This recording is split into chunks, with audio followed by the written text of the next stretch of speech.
this has been a great event for us here, and it wouldn't have been half the event that it was unless we had the great location and setting for it. We've got a facility here where it's got loads of land. It's nice and soft and hard, and it's got different types of materials, and it's safe and it's comfortable, and it's just perfect for an operator's challenge. And that's why we're delighted to work with the guys here in the National Construction Training Centre in Mount Lucas. And joining me here is the manager of the facility, is John Kelly. John, for people who are watching this, can you just explain to them what is it that you do here in Mount Lucas? Yeah, thanks, Darren. We're delighted to host this event again for you. It's a 33-acre simulated building site. So what we do effectively here is three things. We train people how to operate machines who have little experience in construction, and we also test operators who are already in the industry and look to get full operators cards.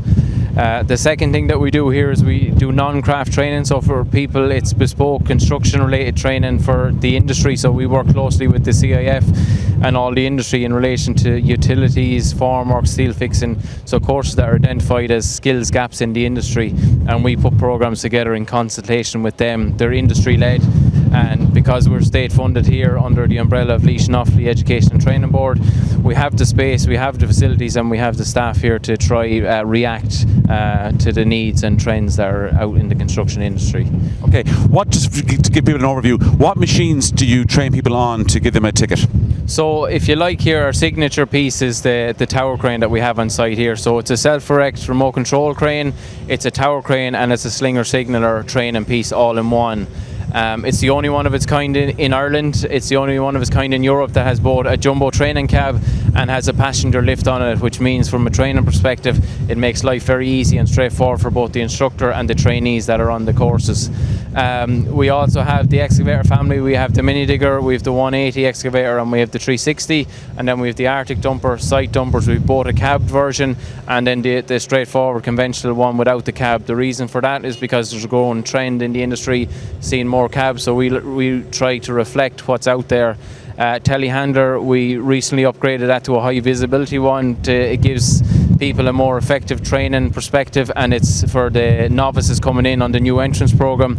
It just makes it easier for them to get used to. And then we also have other training like the mobile elevated work platforms and forklift training on site here as well.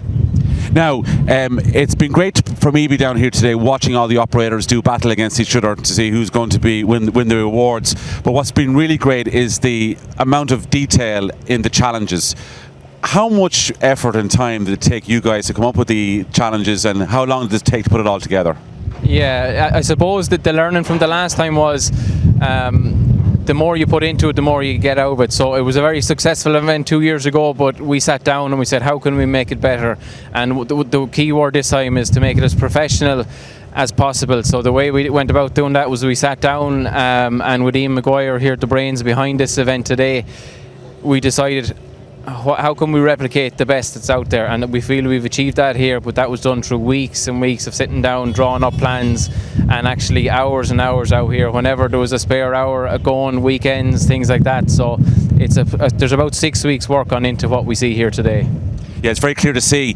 And of course, you know, you guys are all qualified instructors, and you are also the judges for the Operators Awards. You take care of all of that, so it's independent, it's impartial, it's above board. What has the standard of operator been like today? Very good. I think the fact that it's grown year on year, so every second year that it's been here, it's grown, you know, twofold. But I think the key thing now is the chancellors don't turn up today. It's the lads who have the skills to pay the bills are here today. We had to introduce the time to make sure, because the standard is so high and it's so uniform, the only way of determining who's the better operator is at the clock. So at the end of the day, two lads could be very similar, and the lad who does it quicker in a safe manner. And also this year we introduced faults, so any unsafe actions, any rubbing a cone if you're on a wheel machine travelling around the centre, knocking a ball, knocking a pillar, anything like that is all covered in as well. So it's just to make sure that the best wins. Okay. I thought the X Factor judges were tough, but obviously they haven't met you just yet. The guys have been great. The judges have been great. The organisation has been top class. It's been superb. If anybody wants a ticket to operate a machine or drive a machine or indeed operate a crane, you've got to come to the National Construction Training Centre here in Mount Lucas. John and his staff will be here to give you the top class training so you can be the best. And I like that. That's part of the challenge for the tipper. We gotta blow the horn and give us the big thumbs up. And I like the phrase you had there: the skills to pay the bills. And that's what it's all about: giving the guys the skills to pay the bills so they can have a job and a career. And it's a great career in construction because you're actually building something and you're making things happen. And of course, you're going to be down there. You're sponsoring, of course, the King of the Operators Award. How does that work? Well, the way it's going to work today, and just on that, you've said about the numbers, like there's 20,000 operators needed out there to meet the demand of all the contracts and existing contracts that are out there in the pipeline. So there's huge demand. Construction is a growing industry, and people, if they want an alternative or an option for college, becoming a machine operator is one of those. It pays well, the hours are long and hard, but at the end of the day, if you want a good, successful, fruitful career, construction is definitely a game to be in. What I'll say is that it's been a great pleasure for Machinery Movers Magazine in association with Gaelic Planter to come down here today to Mount Lucas.